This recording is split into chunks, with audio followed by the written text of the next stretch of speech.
Hello student, कैसे हैं आप सभी।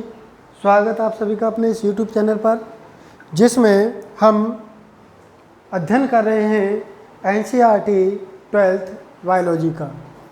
आज हम नया अध्याय या अध्याय 2 स्टार्ट करेंगे, मानव जनन, ह्यूमन रिप्रोडक्शन।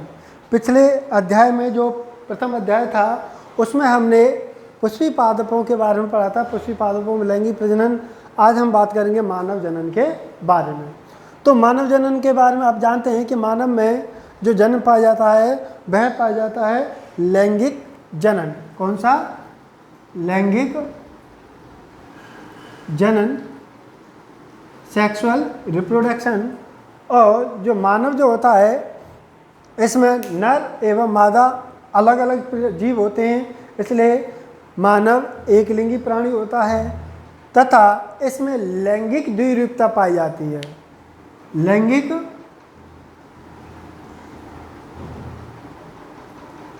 द्विरूपता, सेक्सुअल डाइमॉर्फिज्म पाई जाती है, जिसका अर्थ ये होता है कि बाह्य लक्षणों के आधार पर हम नर एवं मादा प्राणियों की पहचान कर सकते हैं। भाई जो भी हो, कोई पुरुष है या स्त्री है, उसको हम बाह्य रंग रूप आकृति के आधार पर पहचान सकते हैं। उसके कुछ ऐसे लक्षण होते हैं जिनके आधार पर नर एवं मादा दोनों की पृथक पहचान की जा सके, ये पाए जाते हैं। दूसरा, आगे हम बात करते हैं तो जो मानव होता है वह वेविपेरस होता है, जरायुज प्राणी होता है, अर्थात अपने समान संतति उत्पन्न करता है। यानी कि वह कुछ प्राणी होते हैं अन्नप्रजक होते हैं, तो वे क्या करते हैं? अंडे का उत्पादन करते हैं। पहले अंडा होगा, अंडा के से बाद में शिशु का निर्माण होता है, लेकिन जो मानव का जो संतान होगी वह मानव के जैसे ही होगी। तो इस अध्याय को हम शुरू करते हैं। तो अध्याय के अंतर्गत हम जो मानव जनन है, तो मानव जनन के प्रक्रिया के विभिन्न चरण हैं, उन चरणों के बारे में जानेंगे। आज थोड़ा सा इसके बारे में परिचय करते हैं, इंट्रोडक्शन करते हैं। तो इसमें मानव जनन यानी कि क्या पाया जाएगा? इसमें सेक्सुअल रिप्रोडक्शन पाया जाता है, लैंगिक जनन पाया जाता है। और लैंगिक जनन में आपको पता है युग्मकों का संलयन होता है, अर्थात निषेचन की प्रक्रिया संपन्न होती है, फर्टिलाइजेशन होगा। अब निषेचन क्या होता है? नर एवं मादा युग्मकों का संलयन, नर एवं मादा युग्मकों का संलयन। तो नर एवं मादा युग्मकों का संलयन, तो संलयन होने से पूर्व पहले इन युग्मकों का निर्माण होगा। संलयन तो बाद में होगा, पहले युग्मकों का निर्माण होगा। तो इन युग्मकों यानी कि जो हम बात करते हैं मानव में जो नर युग्मक होता है या युग्मकोद्भिद होता है, जिसको कहते हैं शुक्राणु, तथा मादा में अंडाणु, इन दोनों की निर्माण की प्रक्रिया, तो ये पहले बनेंगे। तो इन दोनों की निर्माण की प्रक्रिया कहलाती है शुक्र जनन, गैमेटोजेनेसिस। तो पहला चरण क्या होगा? इन युग्मकों का, गैमेट्स का क्या होगा? फॉर्मेशन होगा, निर्माण होगा। उनके निर्माण की प्रक्रिया को हम कहते हैं युग्मक जनन, गैमेटोजेनेसिस। अब मानव में जो नर शुक्राणु का उत्पादन होता है, वे कुछ क्षय ग्रंथियाँ होती हैं, जनन ग्रंथियाँ, उनके स्राव के साथ मिलकर वीर्य का निर्माण होता है। अब इस वीर्य को या शुक्राणुओं को मादा जनन तंत्र तक या मादा लैंगिक अंगों तक पहुंचाने की प्रक्रिया कहलाती है वीर्य सेचन। वीर्य सेचन के पश्चात ये जो शुक्राणु होते हैं ये मादा अंग तंत्र में या जनन अंग में पहुंच जाते हैं। वहाँ पर जो मादा जनन तंत्र के, जैसे हम बात करते हैं,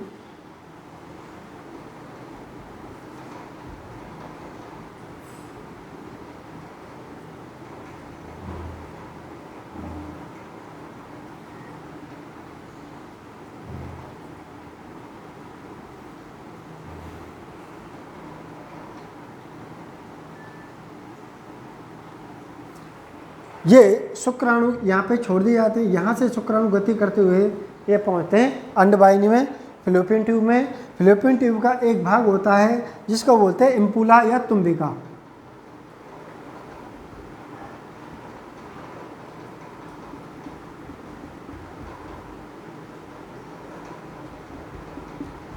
जहाँ पर अंडाणु उपस्थित होता है। अंडाशय से अंडाणु निर्माण होते हैं, वे कहाँ पर होते हैं? तुम्बिका क्षेत्र में।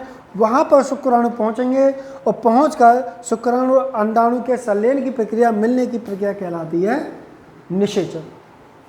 अंडाणु और शुक्राणु तथा अंडाणु के मिलने की प्रक्रिया क्या कहलाती है? निषेचन। और निषेचन की प्रक्रिया कहाँ संपन्न होती है?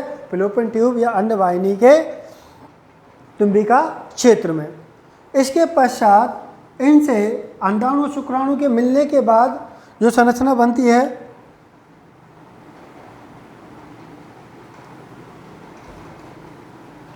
अंडाणु और शुक्राणु जब दोनों मिलेंगे तो मिलने के पश्चात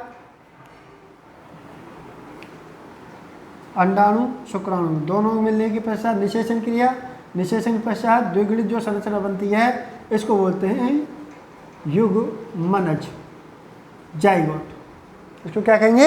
युग्मनज। अब इस युग्मनज में क्या होगा? विभाजन होगा, समसूत्री विभाजन होगा या विदलन होगा। विदलन हम आगे पढ़ेंगे, यानी कि विभाजन की प्रक्रिया जिसमें कोशिका विभाजित तो होगी लेकिन उसका गुणन उसकी वृद्धि या विकास नहीं होगा। तो विदलन होगा, विदलन से फलस्वरूप बनेंगी कोरक खंड, और कोरक खंडों से क्या होगा? कोरक पुटी का निर्माण होगा। अब ये कोरक पुटी जो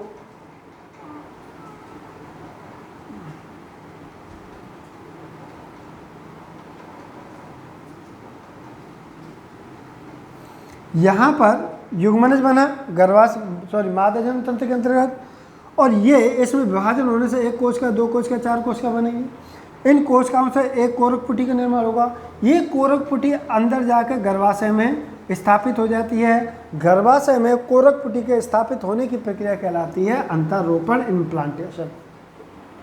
क्या कहा? कोरक पुटी का गर्भाशय में स्थापित होना क्या कहलाता है? अंतरोपण या इम्प्लांटेशन कहलाता है। इम्प्लांटेशन के पश्चात ये क्या होगा? भ्रूण में परिवर्तित होगा। ये शिशु जो कोरक पुटी थी, कोरक पुटी में आगे परिवर्तन होगा जिससे आगे विभिन्न प्रकार के जन्म स्तर बनेंगे। ठीक है। अब इनसे बाद में क्या होगा? भ्रूण का विकास होगा।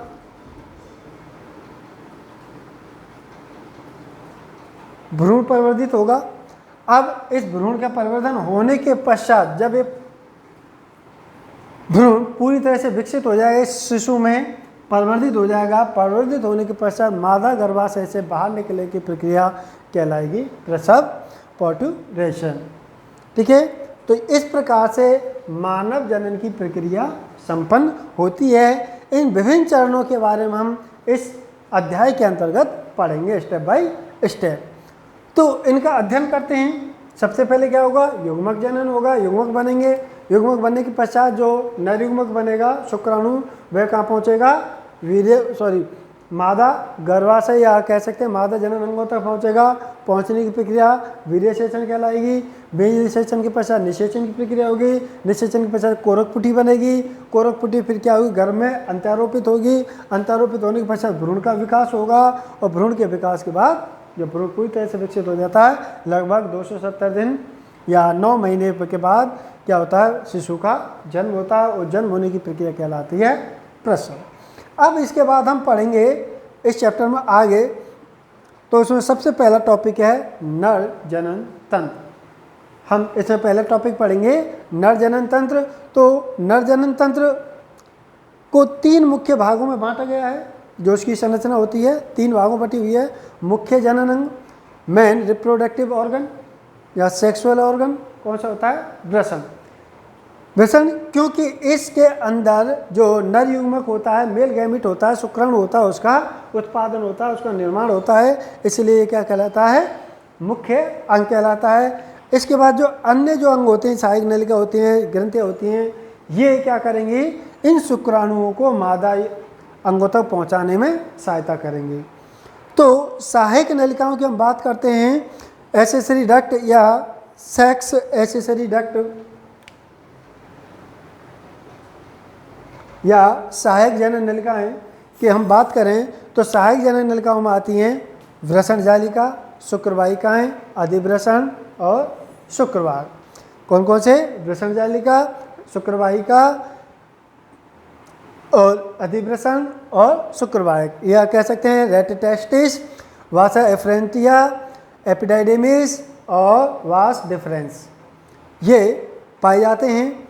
अब मैं इसको इरेज कर देता हूँ।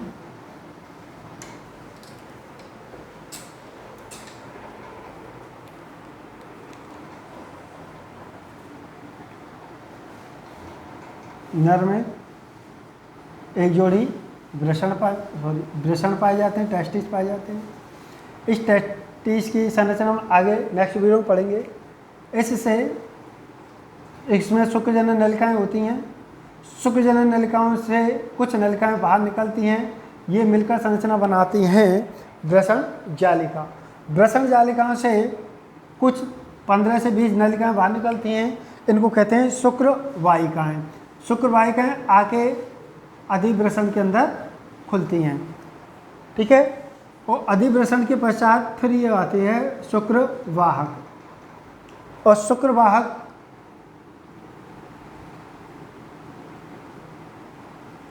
आगे जाकर ये शिश्न में खुलती है।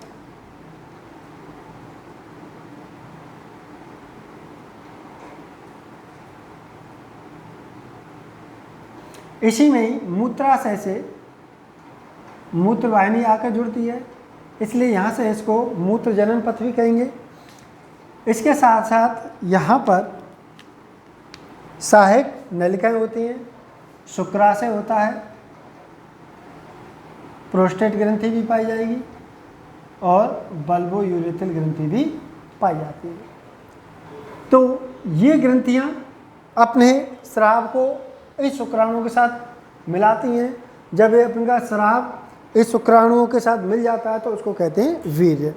तो ये जो ग्रंथियाँ होती हैं, ये जो अपने स्राव डालती हैं, वे या तो शुक्राणु को पोषण प्रदान करेंगी, या उनको गति प्रदान करेंगी, या उनका जो स्राव होता है वह कुछ इस मूत्र जनन जो पथ होता है इसकी अम्लता को उदासीन करते हैं, या मादा जनन अंग होते हैं उनकी अम्लता को दूर करते हैं, जिससे शुक्राणु आसानी से गति कर सकें।